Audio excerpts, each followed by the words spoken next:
இன்னைக்கு அமுதா சமையல்ல குட்டீஸ்களுக்கு ஒரு snack egg bread toast. Hi, நான் ஆசியா.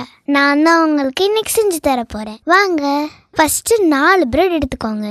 பவுல்ல ஒரு முட்டையை உடைச்சு ஊத்தி நல்லா பீட் பண்ணிக்கோங்க. அதோட 1/4 கப் பால், 2 டீஸ்பூன் சுகர் மிக்ஸ் பண்ணுங்க. ஒரு சொட்டு வெனிலா எசன்ஸ் விட்டு நல்லா கலக்கி வச்சுக்கோங்க. பிரெட் எடுத்து 4 பக்கமும் ஓரங்களை கட் பண்ணிக்கோங்க. ஹீட் பண்ணி ஆயில் தடவி பட்டர் போட்டுக்கோங்க. கட் பண்ண பிரெட்டை முட்டை பாலில் மிக்ஸ் பண்ணி 2 பக்கமும் டிப் பண்ணி பட்டர் மேலே வச்சிருங்க. அதே மாதிரி இன்னொரு பிரெட்டையும் வைங்க. மேலே கொஞ்சம் முட்டை பால் ஊற்றுங்க. அடிப்பக்கம் வெந்த உடனே திருப்பி போட்டு எடுத்தா பிரெட் டோஸ்ட் ரெடி ஆயிடுச்சு.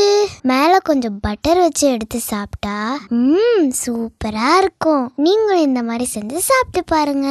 இந்த மாதிரி நிறைய சமையலுக்கு அமுதா சமையலை சப்ஸ்கிரைப் பண்ணுங்க. பாய்.